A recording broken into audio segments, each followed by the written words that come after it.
اور یہ لڑکے اور لڑکیوں دونوں کے لیے ہی بہت ضروری ہوتی ہیں کہ وہ پری میرٹل ورک شاپس لیں، اٹینڈ کریں. اگر ان کو گھر میں بزرگوں میں بتانے والا، کوئی گائیڈ کرنے والا موجود نہیں ہے، تو ایسی ورک شاپس ہونی بھی چاہیے اور لوگوں کو اٹینڈ کرنی بھی چاہیے.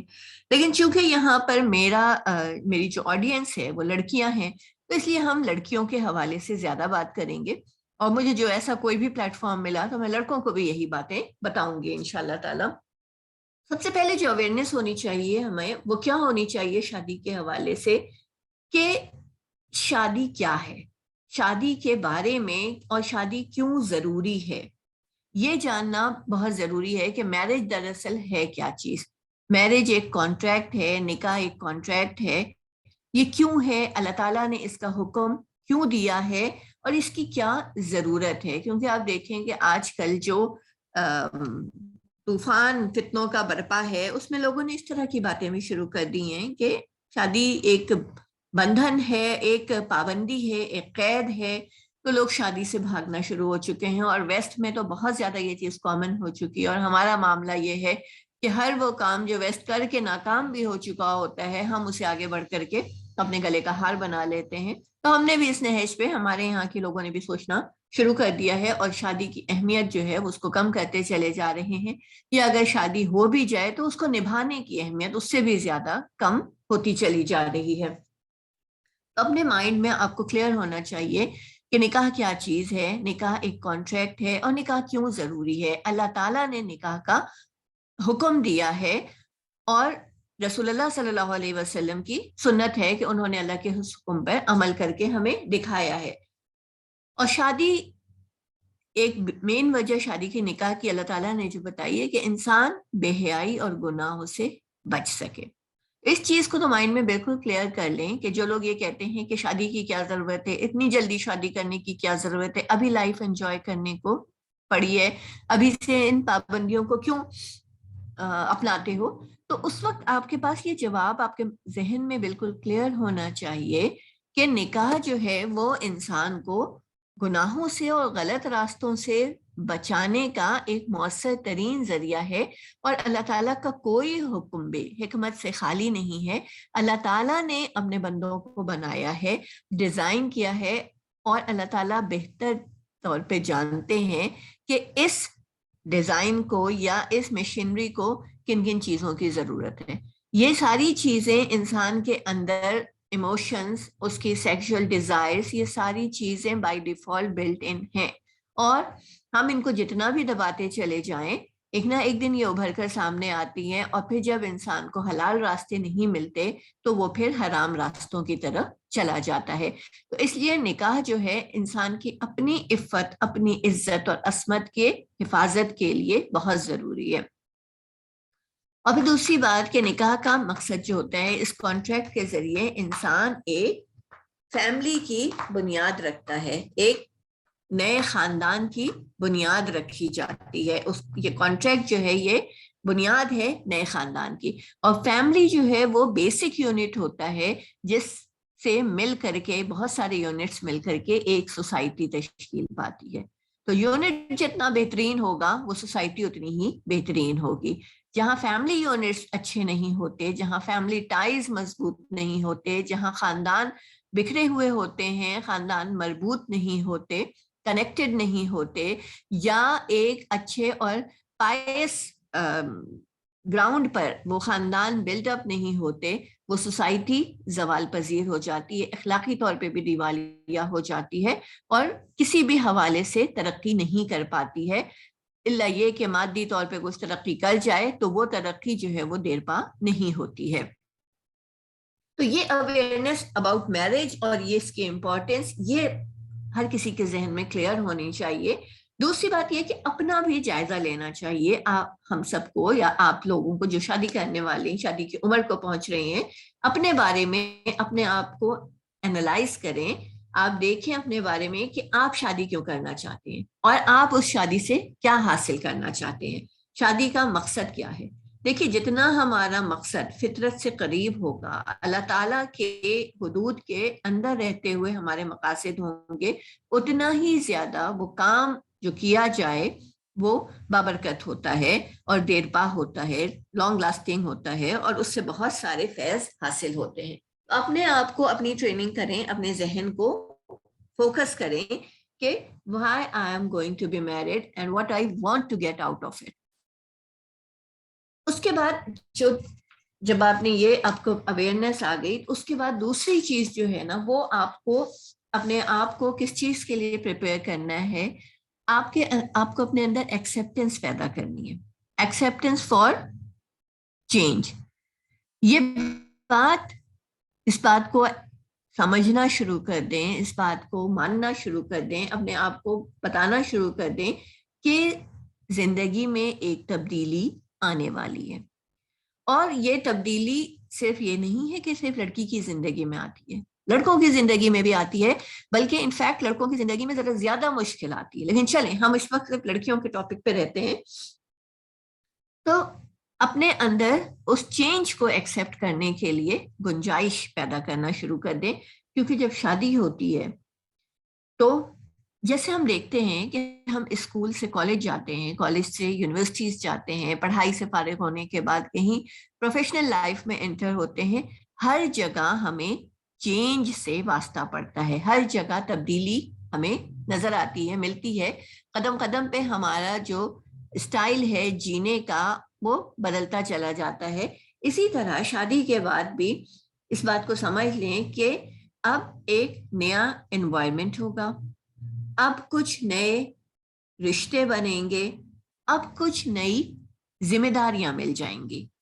ان سب چیزوں کے لیے ایکسیپٹنس پہلے ہونی چاہیے, ورنہ کیا ہوتا ہے, ورنہ یہ ہوتا ہے کہ لوگ نئے انوائرمنٹ کے ساتھ ایڈجسٹ نہیں کر پاتی ہیں لڑکیاں, یا نئے ریلیشنز جو بن جاتے ہیں ان کو نہیں نبھا پاتی ہیں, پھر چاہے وہ ریلیشن ہسبینڈ کے ساتھ ہو یا سسرال والوں کے ساتھ ہو.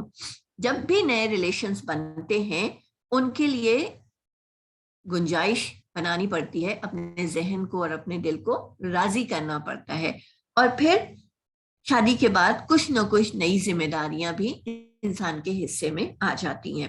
تو اس چیز کے لیے ایک پھر تیسری بات بھی آ جاتی ہے کہ ایک یہ ریئلائزیشن جو ہے وہ اپنے آپ کو آپ کروائیں. اس بات کے لیے یہ باتیں آپ بہت اچھی طرح سے سمجھ لیں, یہ ہر کسی کو ریئلائز کر لینی چاہیے کہ شادی ہونے جا رہی ہے, اوکے, لیکن عموماً ہم جو موویز دیکھتے ہیں, آپ ڈرامے دیکھتی ہیں, بکس پڑھتے ہیں, لٹریچر ہے, کوئی ناول ہے, کوئی لو اسٹوری ہے, وہاں پہ کیا ہوتا ہے کہ جب وہ دونوں ہیرو ہیروئن اکٹھے ہوتے ہیں وہاں پہ مووی ختم ہو جاتی ہے, وہاں پہ ناول ختم ہو جاتا ہے. موسٹ آف دا ٹائم جو لو اسٹوریز ہوتی ہیں وہاں پہ ختم ہو جاتی ہیں. لیکن یاد رکھیے کہ جو شادی ہے, جو پریکٹیکل لائف میں جو میرج ہے, وہ it is not the the end, یہ اٹ از دا بگننگ. یہ ایک نئی زندگی کی شروعات ہے. یہ کوئی ہیپیلی ایور آفٹر قسم کی اینڈنگ نہیں ہے جس میں آپ بکس میں آخر میں پڑھ دیتے ہیں ڈیلی ہیپیلی ایور آفٹر. نہیں, یہ ہیپیلی ایور آفٹر نہیں ہوتا ہے. اب زندگی شروع ہو رہی ہے ایک نئے ڈائمینشن میں, ایک نئے ڈائریکشن میں زندگی شروع کرنے والے ہیں. اور یہ جان لیجئے کہ جیسے میں نے بھی آپ سے کہا کہ کالج جاتے ہیں, یونیورسٹی جاتے ہیں, وہاں پر بہت ساری چیزوں کو فیس کرنا پڑتا ہے. صرف کوئی ایک, اگر ہم صرف پڑھنے گئے ہیں تو یہ نہیں ہوتا کہ وہاں پہ صرف پڑھائی سے واسطہ پڑے, اس ساتھ ساتھ ہمیں بہت ساری اور چیزوں کے ساتھ بھی ٹیکل کرنا پڑتا ہے. تو اس لیے اس چیز کی ریئلائزیشن ہونی چاہیے کہ شادی جو ہے یہ کوئی اٹ از ناٹ اونلی فن, یہ کوئی پارٹی ٹائم نہیں ہے یا مووی یا شاپنگ, بس یہ ساری چیزیں نہیں ہوتی کہ شادی کے سے ذہن میں صرف یہ باتیں آ جائیں. بینگ اے گرل, یاد رکھیے کہ چاہے فیمنسٹ اس کو جتنا بھی اس کے اگینسٹ کہہ دیں کہ نہیں عورت کی کوئی ذمہ داری نہیں ہے, عورت کیوں ذمہ داریاں اٹھائے, ایک لڑکی کیوں ذمہ داری اٹھائے, لیکن جان لیجئے کہ لڑکا بھی ذمہ داری اٹھاتا ہے, لیکن لڑکی بھی ذمہ داری اٹھاتی ہے, اور لڑکی پہ ذمہ داری تھوڑی زیادہ ہوتی ہے. اب یہ زیادہ اللہ تعالیٰ نے رکھ دی ہے. اللہ تعالیٰ نے عورت کو جس طرح ڈیزائن کیا ہے اس کے اندر گھر بنانے کی صلاحیت اللہ تعالیٰ نے زیادہ رکھی ہے. اللہ تعالیٰ نے جس قسم کا EQ عورتوں کو دیا ہے, وہ مردوں کو نہیں دیا ہے. IQ میں ہو سکتا ہے مرد بہت اچھے ہو جائیں, SQ میں اچھے ہو جائیں, لیکن جو ایموشنل کوٹینٹ ہوتا ہے نا, یہ عورتوں کا زیادہ اچھا ہوتا ہے.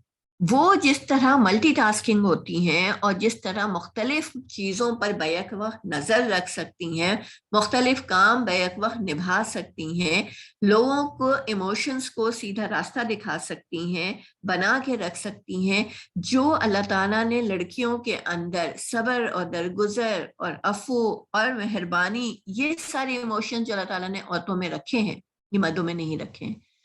اور کوئی بھی گھر جو ہے وہ ان ایموشنز کے ساتھ بیلنسڈ وے میں ان ایموشنز کو لے کر چلنے سے ہی قائم ہوتا ہے. تو یاد رکھیے کہ صرف فن نہیں ہے, پارٹی ٹائم نہیں ہے, بلکہ شادی جیسے میں نے کہا کہ نیو رسپانسبلٹیز کو لینے کا ٹائم ہوتا ہے اور نئے ریلیشنز بنتے ہیں.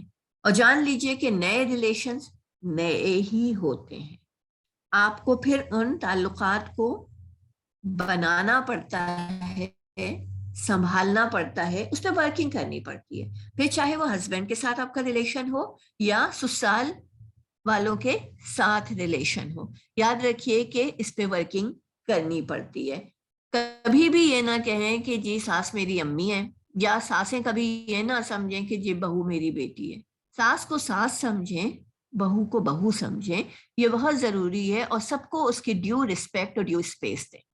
ساس کبھی امی نہیں ہو سکتی, کیونکہ اگر آپ نے امی سمجھنا شروع کر دیا ساس کو, تو پھر تو آپ اٹھ کے کچن میں جھانکیں گے بھی نہیں, صبح اٹھ کے بستر بھی نہیں بنائیں گی, کھل کے پانی بھی نہیں پئیں گی, ناشتہ بھی خود نہیں بنائیں گی. تو یو نو کہ اب نئی رسپانسبلٹی ہے. ہو سکتا ہے کہ with the passage of time کچھ عرصے بعد وہ یقیناً آپ کی امی کی جیسی ہو جائیں, آپ کس طرح نخرے اٹھانے لگ جائیں, لیکن وہ بھی, ان کی بھی کچھ ایکسپیکٹیشنز ہوں گی. پھر ہو سکتا ہے تھوڑے دنوں بعد آپ بھی ان کو بیٹی لگنے لگیں. لیکن شروع میں رشتوں کو ان کی جگہ پر رکھیں, ان کو وہ عزت و تکریم دیں جو ان کا حق بنتا ہے. اور یہ دونوں دو طرفہ ہوتا ہے. اسی طرح ہسبینڈ کے ساتھ بھی آپ یہ دیکھیے کہ یاد رکھیے کہ یہ جو کچھ بھی باتیں آج کل ہوتی ہیں نا, کہ رائٹس ہمارے نہیں ملتے ہیں, تو رائٹس اس وقت جب رائٹس کی بات جب ہم کرتے ہیں نا, تو یاد رکھیے کہ ہمارے اوپر کچھ رسپانسبلٹیز ہیں. اگر ہم اپنا فرض ادا کرتے ہیں, دوسروں کو ان کا حق دے دیں, الٹیمیٹلی ہمارا حق ہمیں مل جاتا ہے. اب دیکھیے اس پہ بہت ساری باتیں ہیں, بہت ساری چیزیں ہیں, لیکن میرے پاس ٹائم کم ہے, تو میں آپ کو صرف 2 ٹپس بتا دیتی ہوں. اور اس پہ مزید بہت ساری چیزیں ہیں کہ ہمیں کمٹمنٹ کیسے نبھانی چاہیے, کمیونیکیشن کیسی کرنی چاہیے, لرننگ کیسے ہونی چاہیے, لیکن ان سب پہ ہم بات ابھی نہیں کر سکتے ہیں اپنے ٹائم, شارٹیج آف ٹائم کی وجہ سے. لیکن 2 باتیں یاد رکھ لیں. ایک تو یہ کہ ایکسپیکٹیشنز جو ہے نا اپنی, وہ اسے منیمائز کریں. اور اس بات کو یاد رکھ لیں کہ پرفیکٹ کوئی بھی نہیں ہوتا ہے. نو ون از پرفیکٹ. نہ آپ کا ہسبینڈ پرفیکٹ ہوگا, نہ آپ کا سسرال پرفیکٹ ہوگا, اور نہ ہی آپ پرفیکٹ ہیں. تو پرفیکشن کہیں نہیں ہوتی. ہمیں ایک دوسرے کو اپنے حساب سے بنانا پڑتا ہے, ہمیں سامنے والے کے حساب سے اپنے آپ کو چینج کرنا پڑتا ہے, سامنے والے کچھ ہمارے حساب سے چینج ہو جاتے ہیں. تو ہو سکتا ہے کہ آنے والے دنوں میں سسرال والے یا شوہر آپ کی توقعات پہ پورا نہ اترے, جو آپ نے ایکسپیکٹیشنز اگر بہت ہائی رکھی ہوئی ہیں. تو یہ بھی سوچنا چاہیے اس وقت کہ ہو سکتا ہے کہ آپ بھی ان کی توقعات پہ پوری نہ اتری ہوں. تو یہ 2 طرفہ معاملات ہوتے ہیں. اور جو اہم چیز ہے وہ یہ ہے کہ کمپرومائز, جیسے ہم آج کہتے ہیں نا کہ کمپرومائز پہ رشتے نہیں چل سکتے, کمپرومائز پہ کوئی تعلق نہیں چل سکتا. یاد رکھیے کہ کمپرومائز جو ہے بہت ضروری چیز ہے. کمپرومائز کے بغیر تو آپ دنیا میں جی ہی نہیں سکتے. کمپرومائز تو کرنا پڑتا ہے, جیسے ہر رشتے میں کہیں کمپرومائز کرنا پڑتا ہے. اب ماں باپ ہیں, جیسے بھی ہیں ماں باپ مل گئے, اب آپ کو بہت ساری شکایتیں ہوں گی, اپنے ماں باپ سے بھی ہوتی ہیں, بچوں کو بھائی بہنوں سے شکایتیں ہوتی ہیں, لیکن آپ کمپرومائز کرتے ہیں کیونکہ اپنا ماں باپ بدل سکتے ہیں, نہ بھائی بہن بدل سکتے ہیں. شوہر کے حوالے سے چونکہ ہمیں یہ سمجھ آ گیا ہے کہ جی شوہر بدلا جا سکتا ہے, یا شوہر یہ سمجھتا ہے کہ جی بیوی بدلی جا سکتی ہے, تو اٹس ناٹ دیٹ ایزی کہ جسے ہم یہ سمجھیں کہ کمپرومائز کرنے کی کیا ضرورت ہے, اس میں یہ بات پسند نہیں آ رہی تو اسے چھوڑ دو. تو دیکھیے اگر میری کوئی بات اسے پسند نہیں آئی تو وہ مجھے چھوڑ